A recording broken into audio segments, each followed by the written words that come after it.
എല്ലാവർക്കും learn with തഹാനി എന്ന YouTube ചാനലിലേക്ക് സ്വാഗതം. അപ്പോൾ ഇന്ന് 9ാം ക്ലാസ്സിലെ ഫസ്റ്റ് ചാപ്റ്റർ ജീവൽ പ്രക്രിയകളിലേക്ക്, അതായത് ടു ലൈഫ് പ്രോസസ്സസ് എന്ന ചാപ്റ്ററിലേക്ക് സ്വാഗതം. ഓക്കെ, ഇതിൻ്റെ ഫസ്റ്റ് പാർട്ടാണ്. അപ്പോൾ ഇതിൽ ഫസ്റ്റ് തന്നെ ഉണ്ട്. എന്താണ് പറയുന്നത്? ലാബിൽ ആദ്യമായിട്ട് നിർമ്മിച്ച ബാക്ടീരിയ.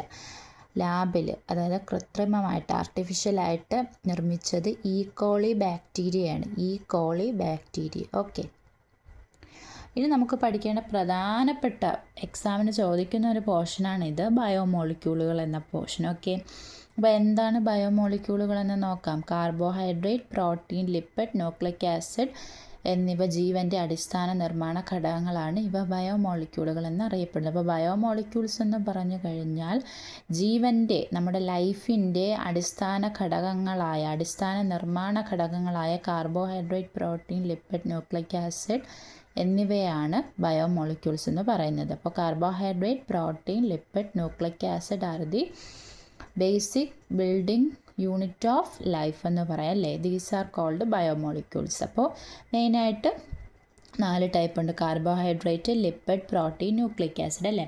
അപ്പോൾ കാർബോഹൈഡ്രേറ്റ് തന്നെ ഡിഫറെൻറ്റ് ഫോംസിലാണ് കാണുന്നത്: glucose, fructose, sucrose, starch and cellulose. ലിപ്പിഡ്സിന് 2 ടൈപ്പ് ഉണ്ട്: ഓയിലും അതുപോലെ ഫാറ്റും അല്ലേ, കൊഴുപ്പുകളും എണ്ണകളും. പ്രോട്ടീനുകളാണെങ്കിലോ എൻസൈംസ്, ഹോർമോൺസ്, ആൻറ്റിബോഡീസ്. എൻസൈമും ഹോർമോണും ആൻറ്റിബോഡികളും പ്രോട്ടീനുകളാണെന്നർത്ഥം. ഓക്കെ, ന്യൂക്ലിക് ആസിഡുകളാണ് DNA-യും RNA-യും. DNA അല്ലേ, മനുഷ്യരിലുള്ളത് DNA അല്ലേ. അപ്പോൾ DNA-യും RNA-യും ന്യൂക്ലിക് ആസിഡുകളാണ്. DNA-യുടെ RNA-യുടെ ഫുൾ ഫോം തന്നെ എടുത്ത് നോക്കിയാൽ നമുക്ക് മനസ്സിലാവില്ലേ. DNA-യുടെ ഫുൾ ഫോം എന്താണ്? ഡിയോക്സി റൈബോ ന്യൂക്ലിക് ആസിഡ് അതിൽ തന്നെ ഉണ്ട്. അപ്പോൾ ന്യൂക്ലിക് ആസിഡാണ്. അപ്പോൾ DNA, RNA ന്യൂക്ലിക് ആസിഡാണ്. എൻസൈമും ഹോർമോണും ആൻറ്റിബോഡീസും എല്ലാം പ്രോട്ടീൻസാണ്. ഫാറ്റും ഓയിലും എന്താണ്? ലിപ്പിഡ്സ് ആണ്. അതുപോലെ glucose, fructose, sucrose, starch and cellulose are carbohydrates. Glucose ഒക്കെ നമുക്ക് ഫെമിലിയർ ആണ്. ഫ്രക്ടോസ് ഫ്രൂട്ട്സിൽ കാണുന്നു. സൂക്രോസ്, സ്റ്റാർച്ച് ഉരുളക്കിഴങ്ങിലൊക്കെ കാണും അല്ലേ. സെല്ലുലോസ് അറിയാമല്ലോ, പ്ലാന്റ്സിൻ്റെ സെൽവാൾ മേഡപ്പ് ഓഫ് സെല്ലുലോസ് ആണല്ലേ. അപ്പോൾ ഇത് ഇത്രയാണ് നമുക്ക് ഫെമിലിയർ, നമ്മൾ മുമ്പ് ക്ലാസ്സുകളിലൊക്കെ പഠിച്ചിട്ടുള്ള കാര്യങ്ങൾ തന്നെയാണ്. ഓക്കെ, ഇനി നമുക്ക് നോക്കാനുള്ളത് എന്താണ് മെറ്റാബോളിസം എന്നാണ്. എന്താണ് ഈ ബയോമോളിക്യൂൾസും നിരവധി രാസഘടകങ്ങളും ചേർന്ന് നടത്തുന്ന പ്രവർത്തനങ്ങളിലൂടെ ജീവലക്ഷണങ്ങളെല്ലാം പ്രകടമാകുന്നുണ്ട്. ഒരു ജീവിയിൽ നടക്കുന്ന അത്തരം രാസപ്രവർത്തനങ്ങളെ ഒന്നാകെ വിളിക്കുന്ന പേരാണ് മെറ്റാബോളിസം എന്ന് പറഞ്ഞത്. അപ്പോൾ എന്താണ് ഒരു ജീവിയിൽ, ഒരു ഓർഗാനിസത്തിൽ നടക്കുന്ന കെമിക്കൽ റിയാക്ഷൻസിനെല്ലാം ബയോമോളിക്യൂൾസൊക്കെ വെച്ചുകൊണ്ട് നടക്കുന്ന എല്ലാ കെമിക്കൽ റിയാക്ഷനെയും കൂടെ ഒത്തുചേർത്ത് നമുക്ക് മെറ്റാബോളിസം എന്ന് പറയാം. മെറ്റാബോളിസം 2 ടൈപ്പ് ഉണ്ട്: അനാബോളിസം ആൻഡ് കാറ്റബോളിസം അല്ലേ. Anabolism, catabolism. അപ്പോൾ തന്മാത്രകൾ കൂട്ടിച്ചേർക്കുന്നതാണ് അനാബോളിസം എങ്കിൽ തന്മാത്രകൾ വിഘടിക്കുന്നതാണ് കാറ്റബോളിസം. എന്താണ് വല്ലതും മനസ്സിലായോ? ആനബോളിസം, ആന എന്ന് പറഞ്ഞൊരു വലിയ ജീവിയാണ് അല്ലേ, ഇങ്ങനെ ഓർത്തിരിക്കുക. അപ്പോൾ ചെറിയ തന്മാത്രകൾ ചേർന്ന് വലിയ തന്മാത്രയായി മാറുന്നു, ആനബോളിസം.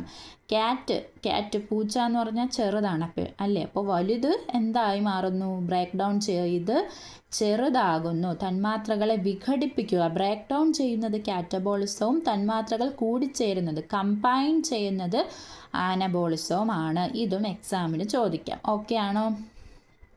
ഓക്കെ ആണല്ലോ. ഇനി നമ്മൾ നോക്കാൻ പോകുന്ന നമുക്ക് ഇതിലുണ്ട് മെറ്റാബോളിസം 2 ടൈപ്പ് ഉണ്ട്: ആനബോളിസവും കാറ്റബോളിസവും. എന്നിട്ട് കൊടുത്തിട്ടുണ്ട് കാർബൺ ഡൈ ഓക്സൈഡും ജലവും ഉപയോഗിച്ച് സസ്യങ്ങൾ ഗ്ലൂക്കോസ് നിർമ്മിക്കുന്നു. CO2 + H2 gives C6H12O6 അല്ലേ.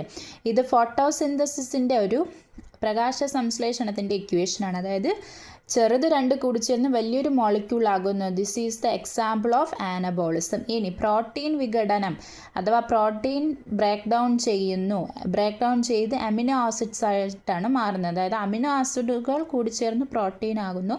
അതായത് പ്രോട്ടീൻ വിഘടിക്കുമ്പോൾ, ബ്രേക്ക് ഡൗൺ ചെയ്യുമ്പോൾ കിട്ടുന്നത് അമിനോ ആസിഡ്സ് ആണ്. ഓക്കെ, അപ്പോൾ ഇതെന്തിന് എക്സാമ്പിളാണ്? കാറ്റബോളിസത്തിന് എക്സാമ്പിളാണ്.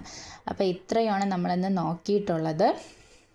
പിന്നെ മെറ്റാബോളിസത്തിനെ നിയന്ത്രിക്കാനും സഹായിക്കാനും എൻസൈമുകൾ, ഹോർമോണുകൾ എന്നീ ബയോമോളിക്യൂളുകളും കോശത്തിനുള്ളിൽ നിർമ്മിക്കപ്പെടുന്നുണ്ട്. അപ്പോൾ അത് നമുക്ക് അടുത്ത ക്ലാസ്സിൽ എൻസൈംസും ഹോർമോൺസും നോക്കാം. അപ്പോൾ ഇന്ന് ഫസ്റ്റ് പാർട്ടിൽ ഇത്രയാണ് ഉള്ളത്.